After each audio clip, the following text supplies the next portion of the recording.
Bismillahirrahmanirrahim. Assalamualaikum warahmatullahi wabarakatuh.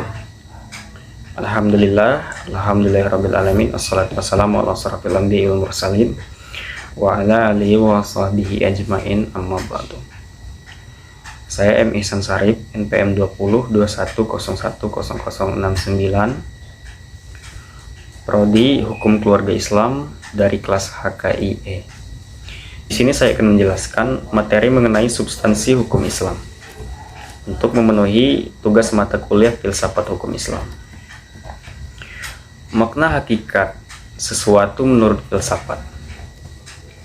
Definisi hakiki atau esensial adalah pernyataan hakikat sesuatu, yaitu suatu pengertian yang abstrak, hanya mengandung unsur-unsur pokok yang diperlukan untuk memahami suatu golongan tertentu dan untuk membedakannya dari golongan-golongan lain, sehingga sifat-sifat golongan tersebut tidak termasuk dalam hakikat sesuatu itu. Definisi yang disebut dalam ilmu mantik atau logika sebagai jami' atau memuat dan mani' atau menolak adalah definisi yang paling penting dalam ilmu pengetahuan dan filsafat. Definisi itu tersusun dari jenis yang terdekat atau genus proximum dan perbedaan spesifik atau difference spesifik. Jenis atau genus ialah setiap pengertian yang menyatakan hanya sebagian dari hakikat sesuatu. Artinya, pengertian tersebut belum menyatakan hakikat sesuatu itu seutuh-utuhnya. Perbedaan spesifik atau difference spesifik ialah setiap pengertian yang membedakan golongan atau spesies dari jenis genusnya. Misalnya, berakad budi, membedakan manusia atau spesies dari hewan atau genusnya. Pengertian filsafat hukum Islam. Filsafat hukum Islam terdiri dari 3 kata, yaitu filsafat, hukum, dan Islam. Filsafat hukum Islam adalah pengetahuan tentang pemikiran mendalam, sistematis, logis, dan radikal tentang berbagai aturan yang berlaku dalam kehidupan manusia, baik aturan bermasyarakat maupun aturan bernegara. Hukum adalah peraturan-peraturan tentang perbuatan dan tingkah laku manusia dalam lalu lintas hidup. Secara singkat, hukum berarti ketetapan. Adapun pengertian filsafat hukum Islam adalah kajian filosofis tentang hakikat hukum Islam, sumber asal muasal hukum Islam, dan prinsip penetapannya, serta manfaat hukum Islam bagi kehidupan masyarakat yang melaksanakannya. Dengan demikian, yang dimaksud dengan filsafat hukum Islam adalah setiap kaidah, asas atau mabda, aturan-aturan pengendalian masyarakat pemeluk agama Islam. Kaidah-kaidah itu dapat berupa Al-Quran, hadis, pendapat sahabat dan tabi'in, ijma ulama, fatwa lembaga keagamaan. Filsafat hukum Islam diartikan pula dengan istilah hikmah at-tasyri'. Faktor yang menjadi ciri filsafat hukum Islam. 1. Wacana atau argumentasi. Menandakan bahwa filsafat memiliki kegiatan berupa pembicaraan yang mengandalkan pada pemikiran, rasio, tanpa verifikasi uji empiris atau perbincangan dengan menutup mata. Kebenaran filosofis tidak memerlukan pembuktian-pembuktian atau tidak perlu didasari bukti kebenaran, baik melalui eksperimentasi maupun pencarian data lapangan. 2. Segala hal atau sekalian alam.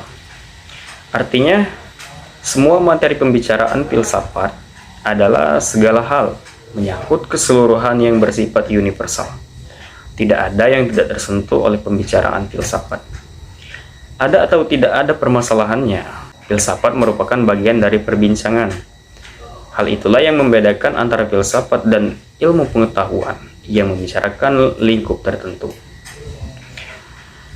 Semua yang dikaji oleh ilmu pengetahuan dijamah oleh filsafat.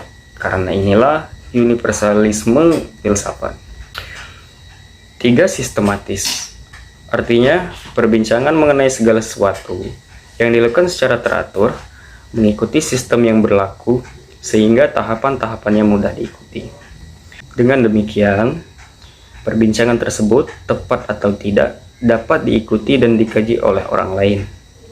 Meskipun pada akhirnya hanya ada satu pengertian mengenai sesuatu yang dimaksud. 4 radikal. Artinya, sampai ke akar-akarnya, sampai pada konsekuensinya yang terakhir. Radix artinya akar, yang juga disebut ars sebagai ciri khas berpikir filosofis. Perbedaannya dengan pengetahuan adalah adanya asumsi sebagai titik tolak yang disebut sebagai keyakinan filsafati atau philosophical belief. 5. Hakikat merupakan istilah yang menjadi ciri khas filsafat. Hakikat adalah pemahaman atau hal yang paling mendasar. Jadi, filsafat tidak hanya berbicara tentang wujud atau materi sebagaimana ilmu pengetahuan, tetapi berbicara makna yang hakikat terdapat di belakangnya. Dalam filsafat, hakikat tersebut sebagai akibat dari berpikir radikal. Berdasarkan 5 ciri berpikir filosofis tersebut, dapat diambil pemahaman bahwa filsafat merupakan kebebasan berpikir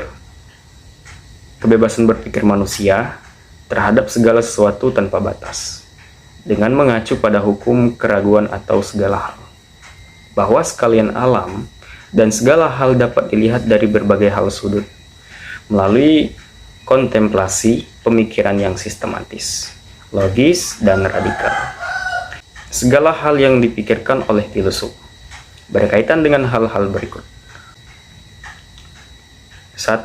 Berhubungan dengan sesuatu yang bersifat metafisik yang tidak dapat dilihat. 2. Berhubungan dengan alam semesta yang fisikal dan terbentuk oleh hukum perubahan. 3. Segala sesuatu yang rasional dan irasional. 4. Semua yang bersifat natural dan supranatural.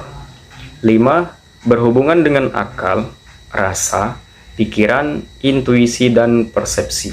6. Sehubungan dengan hakikat yang terbatas dan yang tidak terbatas. 7.